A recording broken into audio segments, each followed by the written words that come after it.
E aí galerinha, tudo bom? Eu tô aqui, acabei de chegar em casa e tô vendo aqui a prova.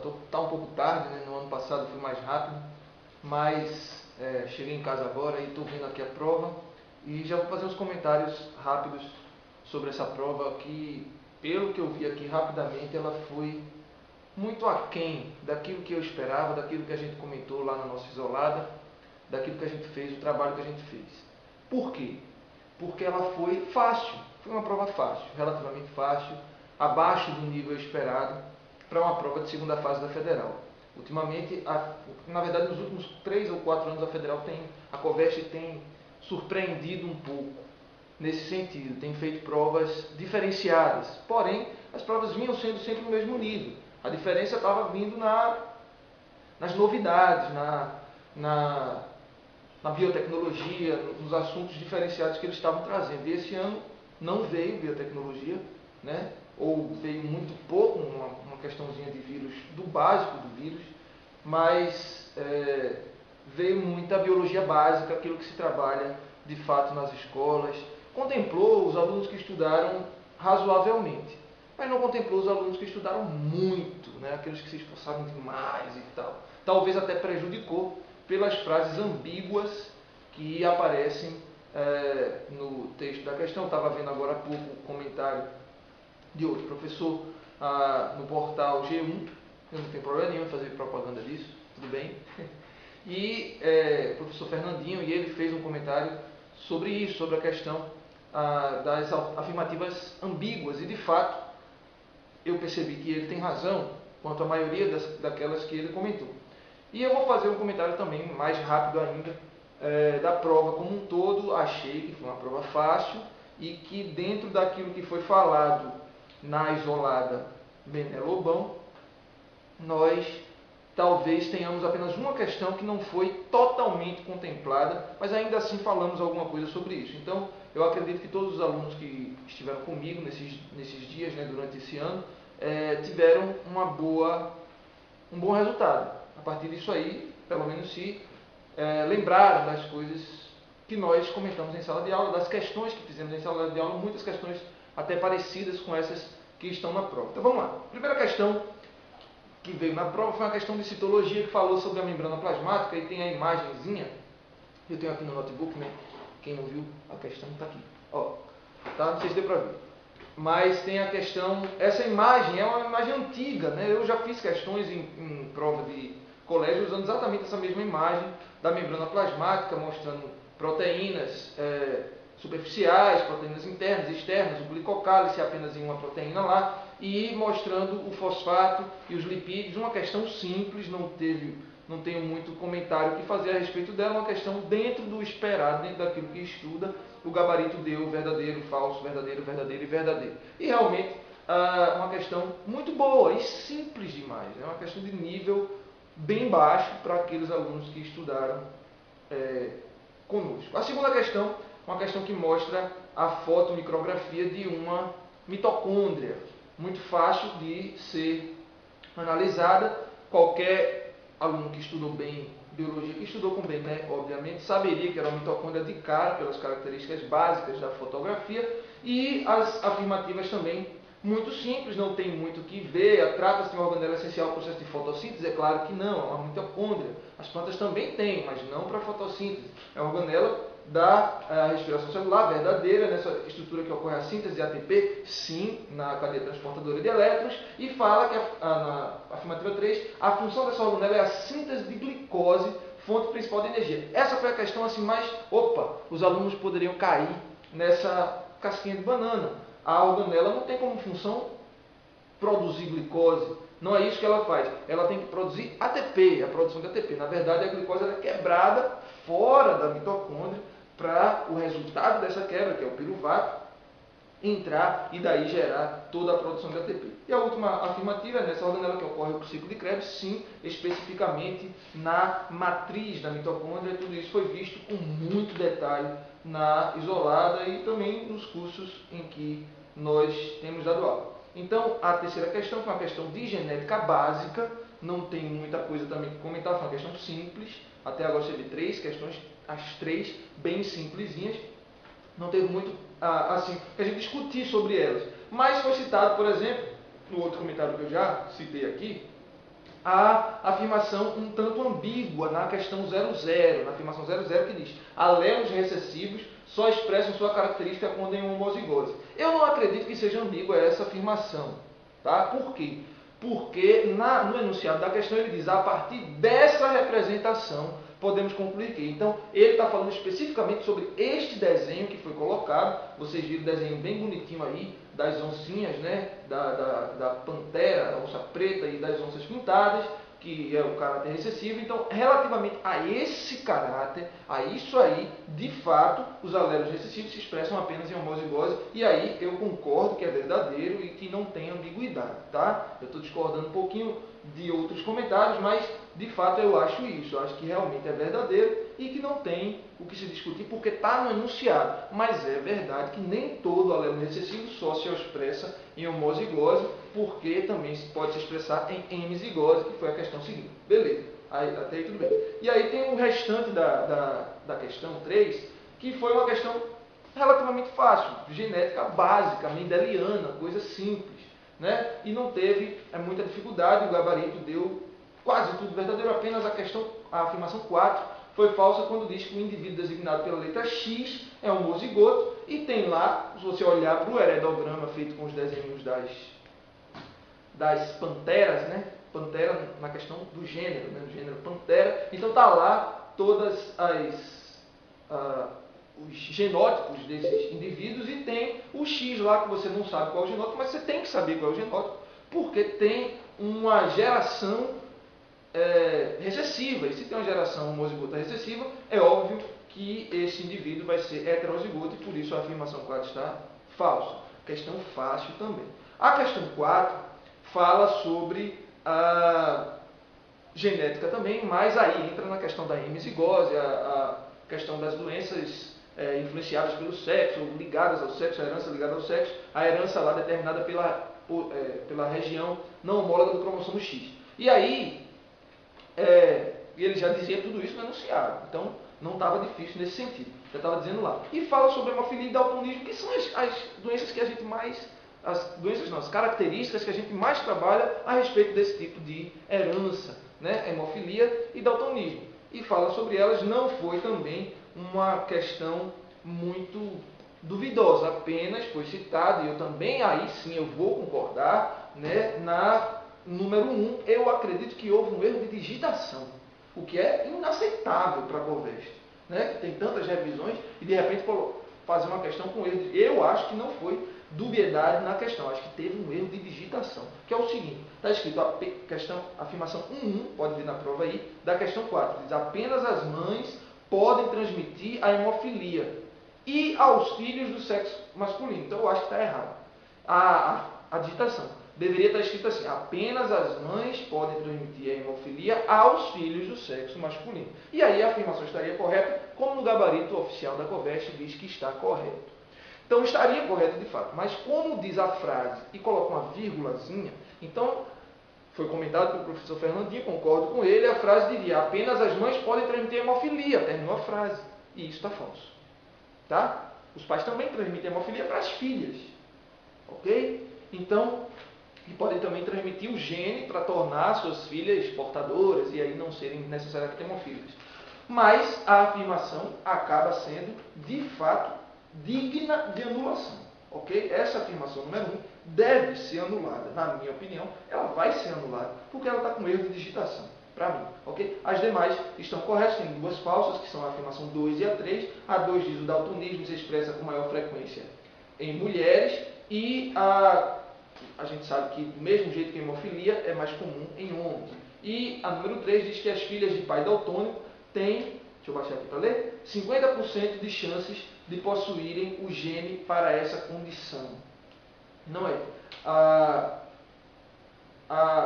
Até a afirmação aqui dada nos comentários da própria Covest, né? Como possuem apenas um cromossomo X, e este é o que possui o gene ligado ao daltonismo, todos os gametas X produzidos por pais daltônicos levam essa característica, né? O pai daltônico é X, se ele é daltônico, ele tem Dzinho lá em cima, sempre vai mandar esse, é 100% de chance de ser transmitido. Ok? Muito beleza. Questão 5, vamos lá.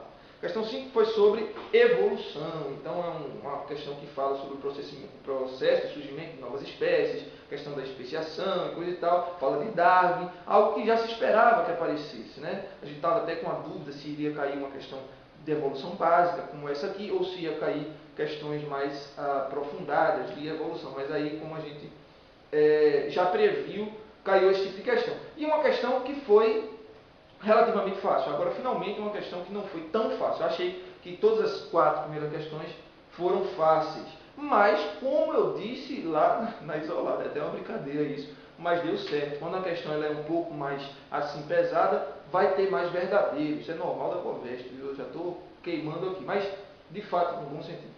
Mas, de fato, tem aqui as questões foram todas verdadeiras, né? E não tem o que a gente discutir. Foram realmente afirmações corretas dentro daquilo que foi estudado de evolução. Vamos passando, porque eu não tenho muito tempo. Então, a questão número 6 é sobre filogenética. Fala de filogenética, fala de evolução também. Ao longo do desenvolvimento da biologia, a forma de classificação dos organismos se modificou, conforme os conhecimentos se acumularam, modificando o peso da analogia e da homologia para esse processo. E aí utiliza-se as relações de parentesco entre os graus para fazer lá a cladística, a organização das árvores filogenéticas, e é isso que ele vai falar no enunciado. E a questão também não foi uma questão difícil, mas um assunto que pouco se vê, né? Especificamente a filogenética. Por muitos professores, a gente viu, né? Nós vimos esse assunto sim. Então vai falar sobre relações filogenéticas, vai falar sobre questões genéticas e evolutivas, né? Sobre homologia e analogia, tudo isso que foi visto por nós, e também foi uma questão tranquila. 2 afirmações falsas. A afirmação 1, que diz: se 2 espécies apresentam diferenças fenotípicas marcantes, não podem pertencer ao mesmo táxon. Poxa, as afirmações fenotípicas, logicamente, vão ser influenciadas pelo ambiente, mas é óbvio que elas podem estar relacionadas a características genotípicas. É até bem provável, né? O fenótipo é um resultado do genótipo influenciado pelo ambiente. E isso significa que eles seriam aparentados, né, por características genotípicas e fenotípicas semelhantes. E a afirmação 3, diz: se 2 organismos pertencem ao mesmo táxon, então apresentam mais analogias do que homologias. As analogias e homologias não vão estar realmente relacionadas com esse tipo de coisa, né? Na verdade, as homologias vão ser... só lembrando, né, a questão que a homologia ela é mais envolvida com o desenvolvimento evolutivo, né? Ela é que é mais relacionada à taxonomia. Até porque, eu falei isso na revisão, a classificação é feita basicamente pelas características embriológicas. E a homologia está ligado a isso, né? Os órgãos que têm a mesma origem embrionária, porém podem ter funções diferentes ou não, lá na frente. Enquanto a analogia são órgãos que não têm a mesma origem embrionária e que lá na frente acabam aquela coisa da convergência, né, possuindo a mesma função. Então, mais uma vez, é uma questão falsa. E o povo está falando aqui no Facebook comigo, depois eu já falo com vocês, certo? Então aí, falando comigo. Questão 7 foi uma questão de zoologia, a menina dos meus olhos, né, uma questão também simples, ao meu ver, né? Fala sobre filogenética também, lá na afirmação 0, apesar de semelhanças, esses animais não apresentam nenhuma relação filogenética. Poxa, está falando de seres todos do mesmo filo, né? Seres do filo artrópoda. Então é claro que eles têm relação filogenética, que é a afirmação falsa a 00, e a outra afirmação falsa foi a 3, que diz: todos os animais apresentados acima pertencem à mesma classe, né? E aí existem o filo artrópoda dividido em subfilos, o insecta, aracnida e tal, e aí a gente tem insetos, aracnídeos, e está bem divididozinho, dá para ver que eles são de classes diferentes. Então, é uma questão simples. As outras afirmações, tudo ok, todos são artrópodos, piolhos são mais parecidos com ácaros, né? Mas são insetos. E a afirmação 4, a figura apresenta animais pertencentes a um filo, 2 classes diferentes, que são a classe insecta, mas eu não vou falar sobre a questão da classificação como classe insecta e tal, que isso aí não vem ao caso agora, tá? E espécies diferentes, são 3 indivíduos diferentes, uma questão relativamente fácil também. Como eu disse na nossa revisão, eu disse, ó pessoal, é certo cair uma questão de fungo. Eu não disse isso? Falei uma questão sobre fungos. Falei. Opa, a câmera caiu. Uma questão sobre fungos. E caiu, questão 8, né, sobre fungos, que teve uma afirmação triste, né, aí do pessoal da Coveste, a afirmação número 1, que diz que austórios são hifas especializadas de fungos parasitas, e eu ensinei austórios como um tipo de raiz, né? Austórios como sendo uma estrutura vegetal. E aí o aluno que estudou e que de fato austório é uma estrutura vegetal, tem fungos que possuem estruturas também semelhantes e que se chamam austórios, isso é fato, mas ela é mais conhecida como uma estrutura vegetal, está nos livros de ensino médio como uma estrutura vegetal, e de fato isso me entristeceu, porque eu ensinei isso, eu dei a revisão e falei de austórios como estrutura vegetal. O aluno vai ler isso aqui e vai dizer que é falso, o gabarito coloca como verdadeiro. E lá no comentário da Coveste diz: as hifas podem assumir formas diversas, conforme o tipo de fungo e sua função. Rizoides, que são raízes falsas, né, ou coisas semelhantes a raízes, sustentam o fungo. E austórios absorvem o alimento das células de outros organismos, austórios que fazem isso em plantas, né? E esses rizoides, que não são raízes verdadeiras, que existem nos fungos, hifas modificadas ou especializadas, assumem a função de austórios. É verdade. Mas foi chato, de fato, colocar essa afirmação. Ok? Mas vamos lá, vamos seguir, que o tempo está acabando. Questão 9 é sobre o sistema circulatório. Também acreditei muito que ia cair, mas na reta final acabei apostando no excretório. E aí a gente viu lá a revisão sobre o néfron, toda aquela questão do ADH, da aldosterona, transporte passivo, transporte ativo no néfron, e não caiu. Tudo bem, a gente pode errar também, né? Todo ano que a gente acerta tudo, né?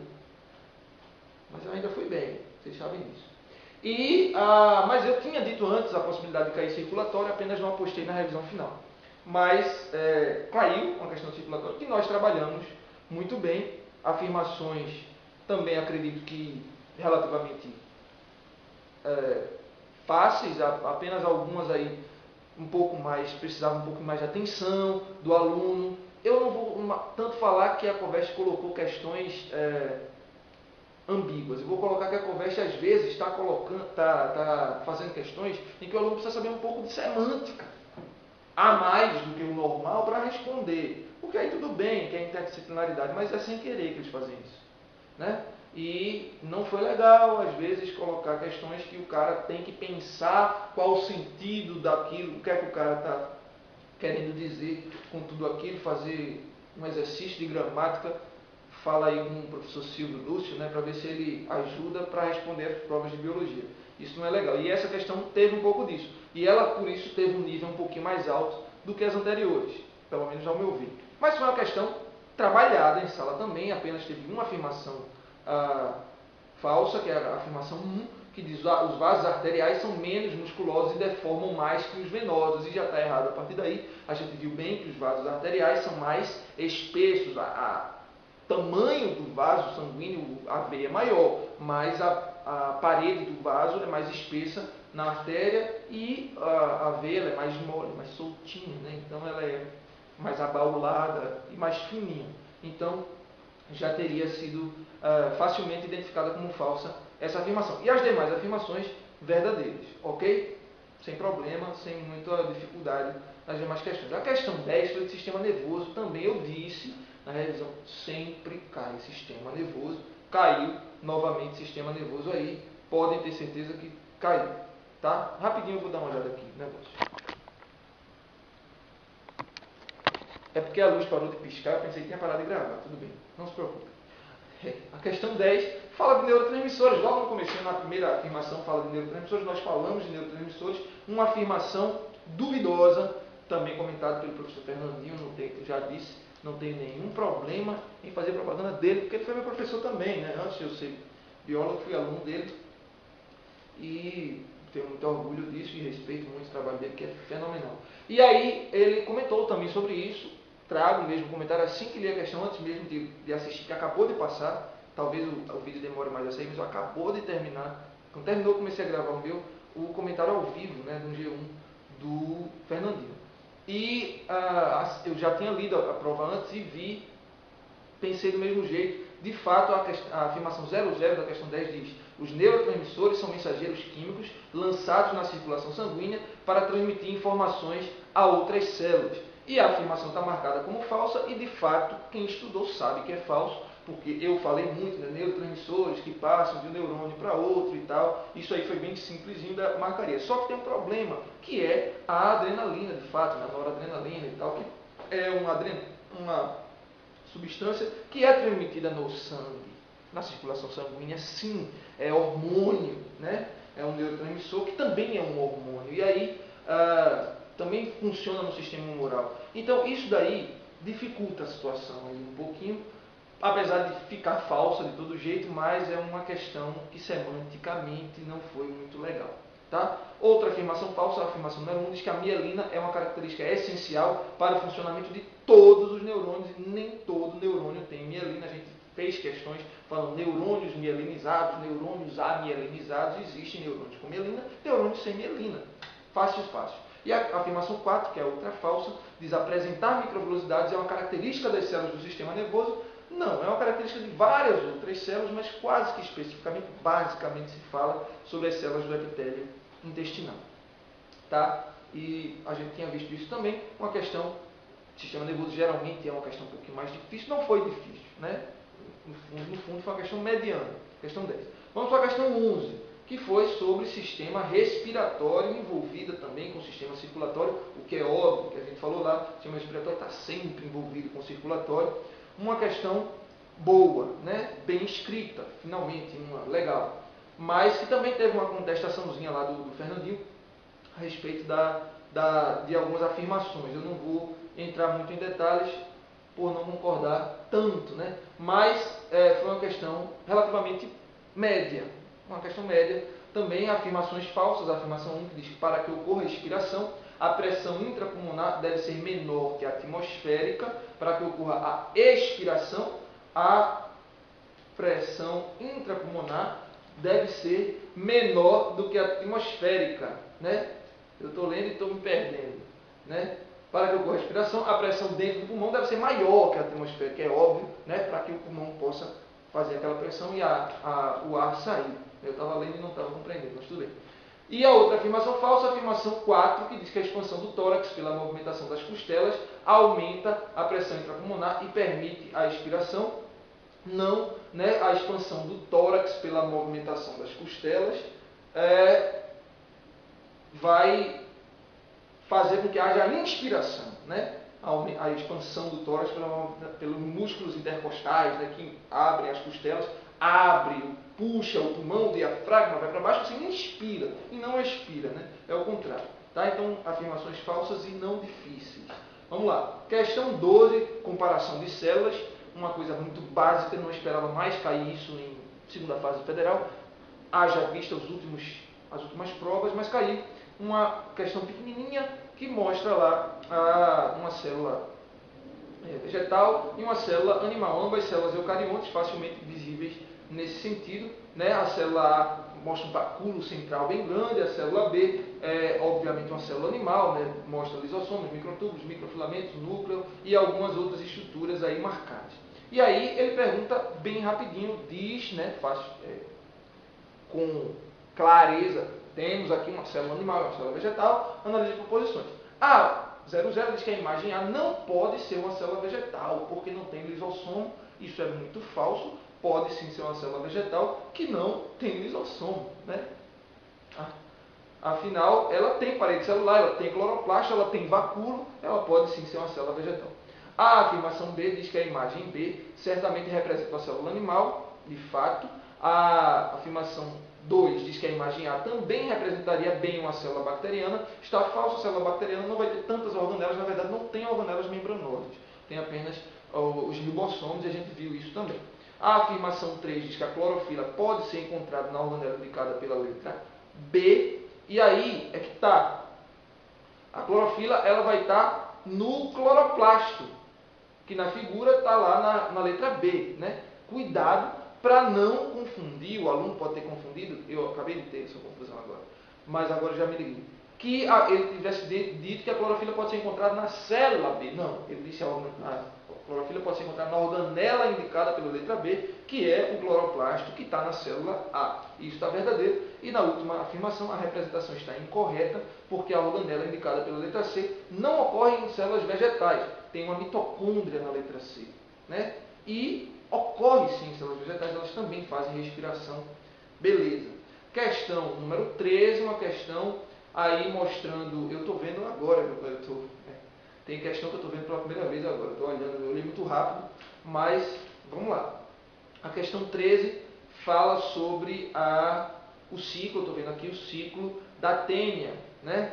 E mostra aqui a doença, a teníase, como ela acontece aí no intestino humano, também mostra a entrada aqui das oncosferas, né? E a presença delas no músculo do porco, e mostra todo um ciclo. O gabarito coloca 3 afirmações falsas, né? A afirmação 0, a afirmação 1 e a afirmação 3. Vamos ver o que é que ela diz. Na afirmação 0, diz: as proglótides se formam na carne de porco e são ingeridas pelo homem. Isso não é o que acontece, né? As proglótides elas vão estar lá nas fezes, né? O que vai estar lá na carne do porco são os cisticercos, né? Aqueles causadores da cisticercose. A afirmação 1 diz que nessa parasitose o porco assume o papel de hospedeiro definitivo. Todo mundo sabe que o homem é o hospedeiro definitivo na teníase. E a afirmação 3, que também está considerada como falsa aqui no gabarito oficial, eu peço desculpa mais uma vez, essa questão estou vendo agora, né?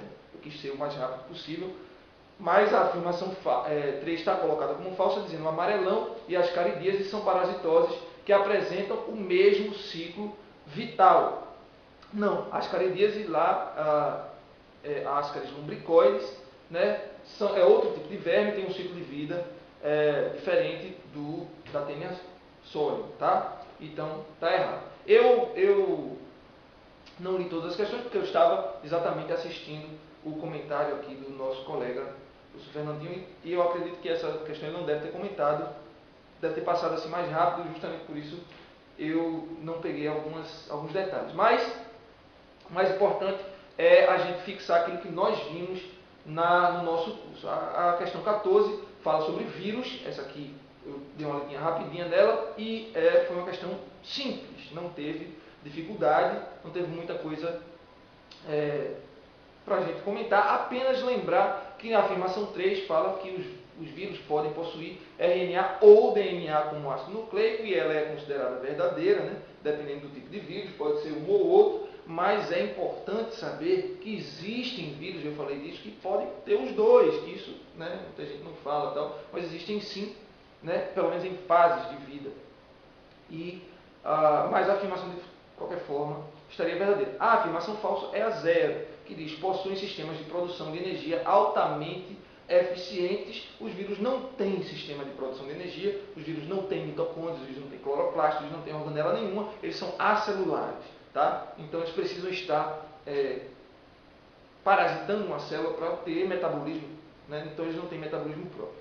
Questão 15, também já esperada, uma questão de ecologia, mostrando o gráfico populacional, né? Só que comparativo de duas espécies. E aí colocou lá os dois gráficos, né, da espécie A e a espécie B, e fez um comparativo com afirmações simples também. Apenas a gente destacar as duas últimas afirmações, também destacadas lá pelo nosso colega, que diz, a afirmação 3 diz: se as duas populações estão variando juntas, então a relação entre as espécies é de simbiose, né? Foi colocado aí que a afirmação é falsa, né, pelo gabarito, mas foi chato porque quando duas populações variam juntas, não significa que isso vai ser simbiose. E a afirmação realmente diz: se elas estão variando juntas, vai ser simbiose. Não. Mas se uma população depende da outra, se uma tem um relacionamento com a outra, há simbiose, né? Pode ser mutualismo, pode ser protocooperação, mas há a simbiose, né? Uma dependendo da outra. E a afirmação 4 vai dizer que a população A depende da população B e vice-versa, e isso subentende-se como simbiose. Mas se a gente olhar para o finalzinho aqui do gráfico, a gente, não sei se está finalzinho do gráfico, existe um crescimento exagerado da espécie A e um decréscimo lá na população da espécie B, por algum motivo, né? Que diz no enunciado que a partir de 1985 a espécie B começou a ser caçada. E com isso a espécie A subiu. Então existia um equilíbrio entre elas, provavelmente a nível de predador-presa, né? Ou seja, era uma relação desarmônica, mas que essa relação mantinha o equilíbrio.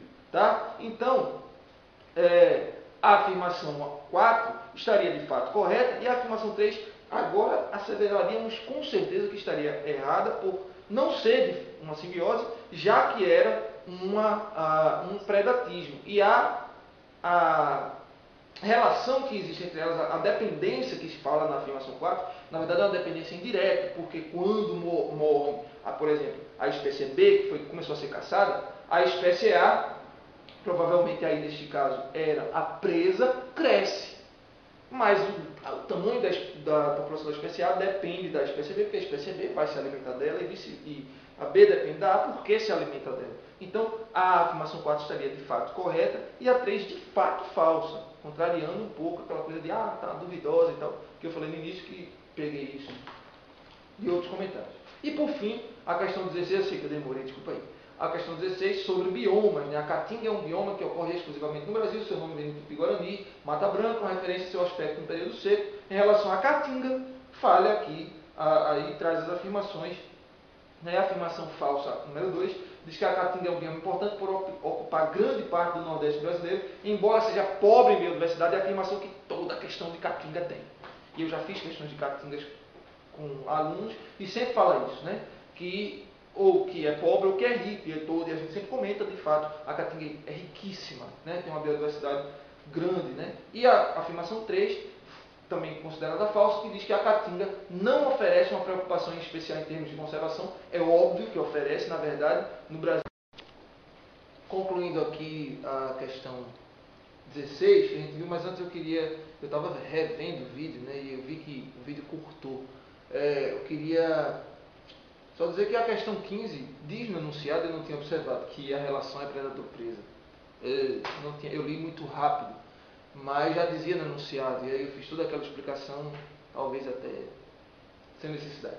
Mas as afirmações estão da maneira que a gente comentou.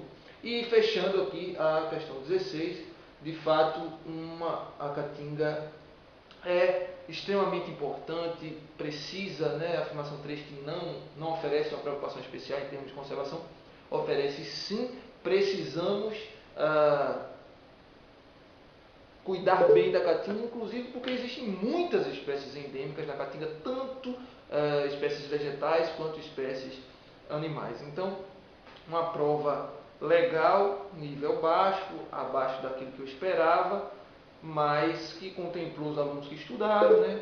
A Federal Racoveste é melhor do que outras provas nesse sentido, mas foi um pouco abaixo do que a gente esperava, que não é que foi ruim por isso, né? Eu acho que às vezes cobrar demais acaba ficando um pouco fora de lógica, mas foi legal, né? E quem estudou com Bené Lobão se deu bem, com certeza.